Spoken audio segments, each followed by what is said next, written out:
Quando meus pais se separaram, eu tinha apenas 1 aninho. E meu pai nunca me abandonou, porque eu tenho lembranças dele sempre indo me visitar na casa da minha mãe, me pegando no colo, me abraçando, me beijando, me enchendo de presentes. Eu amava, até hoje amo meu pai, né? Só que nessa época eu tenho lembranças assim, bem vivas na minha mente, na minha cabeça, dele sempre me visitando na casa da minha mãe, né? Só que um dia meu pai me contou que quando eu já tava morando com ele, que a minha mãe surtou. Quando eu tinha 4 anos, ela teve um surto, assim, sabe? Ela ia pro trabalho e me deixava na creche. E chegava a hora dela ir me buscar e ela não aparecia. Então as tias da escola, quantas vezes meu pai disse que teve que ligar, que recebeu ligação das tias da escola pra ir me buscar porque a minha mãe não aparecia. E a minha mãe começou sabe, me deixar à toa, não cuidava mais de mim. E por isso que aos 5 anos eu fui morar com meu pai.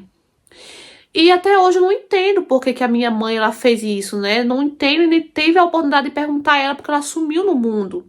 Eu nunca mais vi a minha mãe, a gente não sabe do paradeiro dela, não sabe o que aconteceu, não sabe nada, sabe?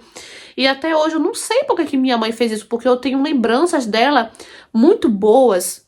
Minha mãe cuidava muito de mim, sabe? Antes disso acontecer, eu tenho lembranças ótimas dela. Mas enfim, não sei o que aconteceu com a minha mãe. E fui morar com meu pai, né? Meu pai já estava casado com outra mulher. E quando eu fui morar com meu pai, a minha vida virou um inferno. Perto do meu pai, a minha madrasta me tratava super bem. Mas quando ele saía, ela me batia, me trancava no quarto e me batia muito. Batia muito nas pernas. E ela dizia: o seu erro foi ter nascido. O seu erro foi ter existido. E me batendo, me batendo. E ela me ameaçava, ela dizia que se eu falasse alguma coisa pro meu pai, ela ia sumir comigo no mundo, igual como a minha mãe sumiu. Tinha medo de contar pro meu pai, eu me tornei uma criança calada, eu fui crescendo uma criança quieta. E meu pai, ele me dava muitos presentes, muitos. Ele chegava do trabalho com um presente novo pra mim. E quando meu pai ia trabalhar no outro dia, ela quebrava o presente, quebrava todo o presente. E quando meu pai chegava, dizia: tá vendo, amor, o que ela faz com os presentes que você dá pra ela? Ela não merece ganhar nada, não. Entendeu? Ela não merece, não, porque ela quebra tudo. Ela é uma desmantelada. E meu pai sempre foi muito amoroso, muito compreensivo. Ele sentava comigo e perguntava: filha, por que você faz isso? Por que você quebra os presentinhos que o papai te dá? Todo paciente, toda a paciência do mundo. E eu não falava nada, gente, eu não dizia nada. E ele acreditava que eu fazia aquilo por causa da minha mãe, por causa do trauma que eu tinha, né? Do abandono da minha mãe, de tudo que eu passei, né? Só que ele não sabia de nada que acontecia, porque eu não falava. E o tempo ia passando, e passado, quando eu já tava com 9 anos, se eu não me engano, a minha madrasta começou a me morder.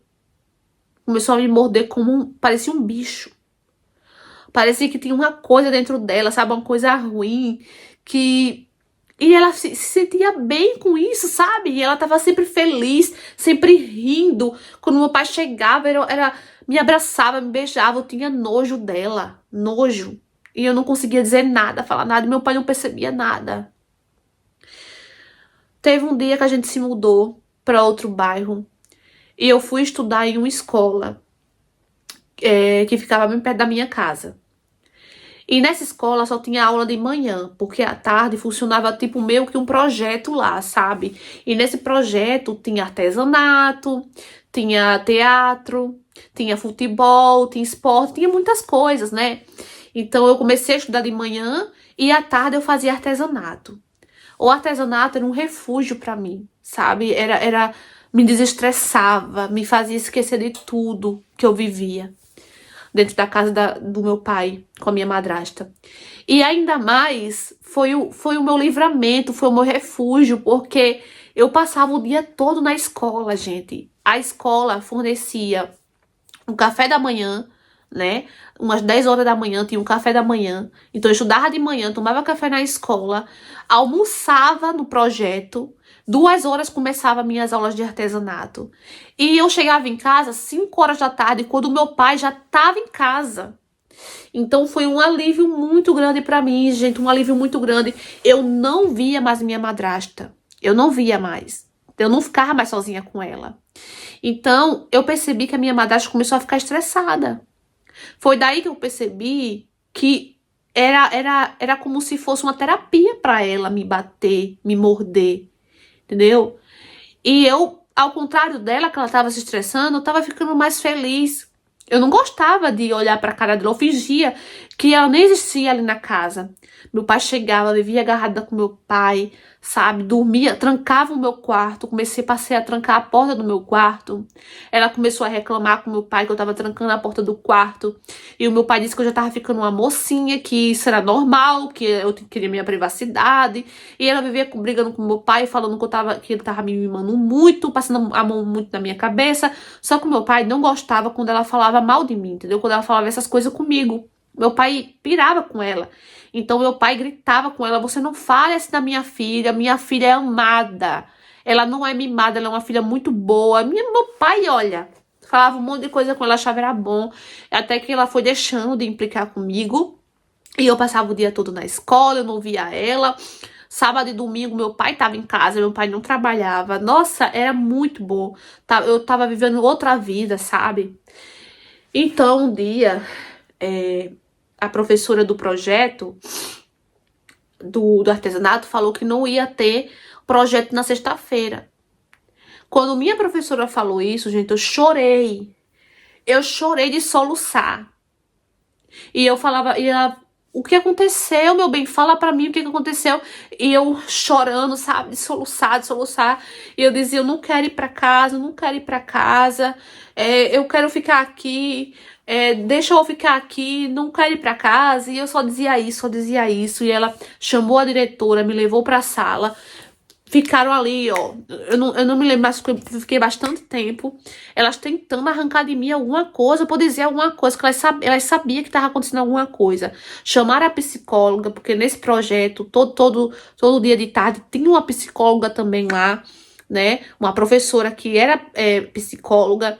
E conversou comigo, conversou, até que eu falei tudo. Tudo. E pela primeira vez, eu tive coragem de mostrar as marcas que eu tinha. Porque a minha madrasta, ela me batia, me mordia. E ela sempre comprava roupas longas pra mim, pra esconder as marcas. E eu mostrei todas as marcas que eu tinha. Inclusive de mordidas que ainda restava. Sabe, mordidas que ela dava, parecia um cão, sabe, feroz. E eu mostrei todas as marcas e ficaram horrorizados. Horrorizados. Ficaram lá discutindo, não temos que chamar a polícia, a gente tem que chamar a polícia, a psicóloga dizia que tem que chamar a polícia, e a diretora e a professora, pelo amor de Deus, vamos chamar o pai dessa menina primeiro pra saber o que tá acontecendo, e elas têm certeza que é só sua madrasta, o seu pai tá envolvido nisso, e eu, pelo amor de Deus, meu pai não tá envolvido nisso, meu Deus, por um momento eu fiquei em choque, sabe, em choque ali naquele momento, porque eu fiquei com medo de ter feito uma coisa errada, de ter contado, e do meu pai levar a culpa. E eu falei pra elas, pelo amor de Deus, meu pai não faz isso, meu pai nem imagina que ela faz isso comigo. Então foi chamado meu pai não conseguia acreditar no que estava ouvindo. Então meu pai olhou assim pra mim e perguntou, filha, isso é verdade, meu amor? E eu de cabeça baixa, chorando, só chorava.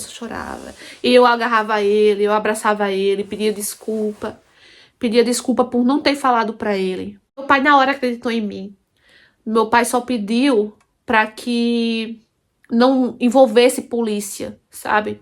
Meu pai implorou para não envolver polícia, que ele ia resolver aquilo. E me levou para casa. Chegou em casa, confrontou ela desmentiu tudo. Mas meu pai acreditou em tudo que eu falei. entendeu? Meu pai se separou dela. No mesmo dia, meu pai botou ela pra fora de casa. Meu pai disse que não queria mais ela ali na nossa casa, que depois eles iam resolver as coisas deles, só entre eles dois, e que ela ficasse longe de mim, longe, que não chegasse mais perto de mim. E foi isso que aconteceu. Meu pai, ele ficou do meu lado. Meu pai me ajudou. Meu pai me colocou, a psicóloga orientou ele para que eu fizesse terapia. Hoje eu já tenho 24 anos e eu ainda faço terapia, porque eu ainda acordo de madrugada assustada. Eu acordo como se minha madrasta estivesse me mordendo de novo, sabe? De tanto trauma que eu tenho. E eu ainda moro com meu pai, mora eu e ele, juntos. Meu pai nunca mais colocou ninguém dentro da nossa casa. E até hoje eu nunca namorei, eu nunca casei, não tenho filhos. E eu também não tenho vontade disso, não tenho, né? Terminei meus estudos, me aperfeiçoei mais no artesanato, que é algo que me faz muito bem mesmo. Fiz curso de costura para aprender a fazer várias coisas na área do artesanato.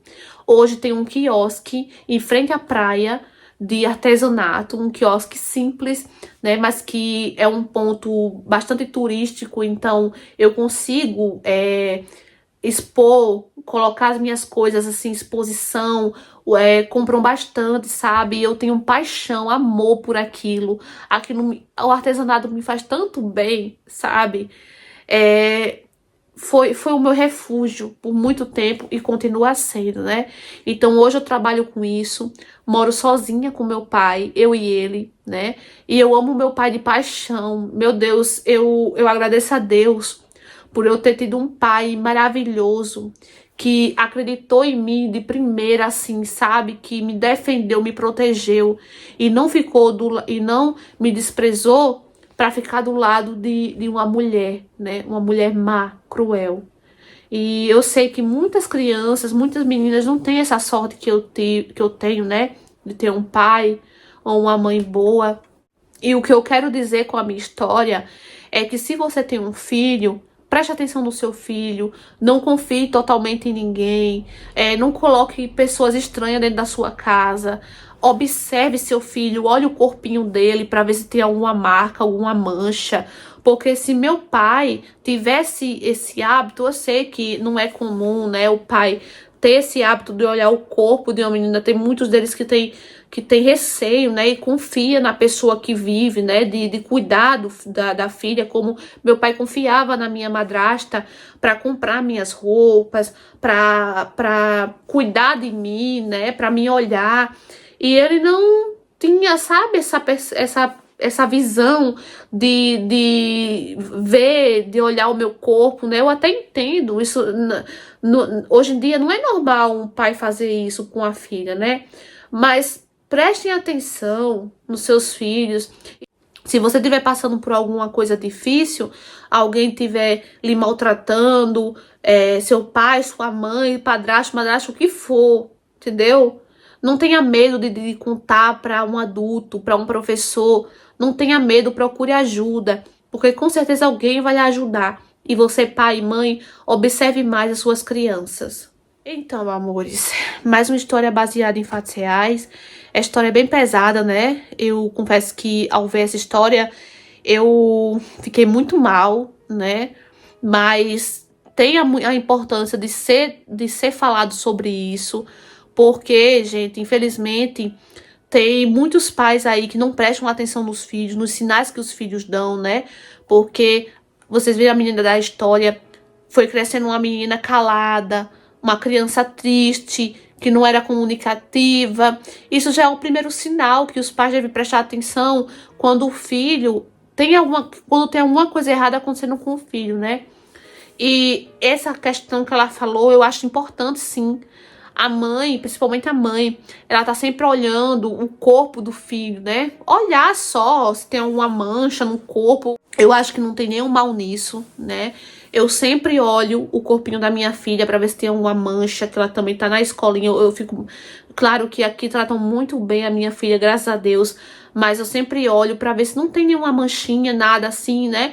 Porque eu fico com medo, né, gente? A gente também não pode botar nossa mão no fogo, né, por ninguém. Então, não custa nada você fazer isso. Eu lembrei até do caso do menino Henri, né?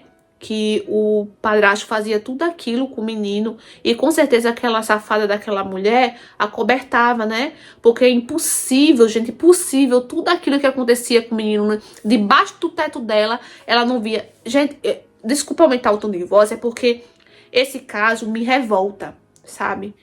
Eu não aguentava ver todas as notícias que passava do menino Henri. Eu chorava. Eu chorava de raiva. Com a criança de 4 anos, gente. Eu não gosto nem de falar disso. Mas, enfim. Ai, gente, é complicado, né? É difícil demais, demais. Aí, gente, o que eu tava falando, né? Eu lembrei dele por quê? Porque o menino ia pra casa do pai, né, também. O pai também tinha o direito de levar o filho pra passar o fim de semana com ele. E será possível que o pai não dava banho no menino? Sabe, não dava banho no menino, não olhava o corpo do menino, sabe, não via a mancha, não via a marca. Aquele homem batia tanto naquela criança que será possível que não ficava uma marca, entendeu? Ah, mas pode ter caído, ah, mas pode ter não sei o quê. Gente, pelo amor de Deus. Você vê toda vez, você pegar seu filho e você vê mancha no menino, o menino cai assim, cai direto, se machuca direto. Alguma coisa de errado tá acontecendo. Entendeu? Eu prestava logo atenção nisso, gente. Logo atenção nisso. Então, por favor, você que é mãe, você que é pai, não fiquem paranoicos também, mas prestem atenção. Olhem o corpinho do filho de vocês, da filha. Veja se tem alguma coisa, alguma marca, alguma mancha. Que se vocês achar alguma coisa estranha, que sempre o seu filho tiver vindo com aquilo ali, aquela marca, aquela mancha, alguma coisa de errada tá acontecendo, tá bom? Então é isso, meus amores. Desculpa aqui o desabafo, né? Porque isso mexe muito comigo, esses casos de crianças. Então eu trouxe aqui essa história para alertar mesmo vocês, para que sirva mesmo de alerta, para que vocês, pai e mãe, prestem atenção nos seus filhos, cuidem bem dos seus filhos. Nossos filhos são nossa preciosidade, a herança que Deus nos deixou, né, para cada um de nós. Espero que vocês tenham gostado do vídeo. Curta, comenta, compartilha. Se você for novo e quer de paraquedas, se inscreve aqui embaixo. Ative o sininho da notificação da opção todos para não perder nenhuma história. Um beijo e tchau!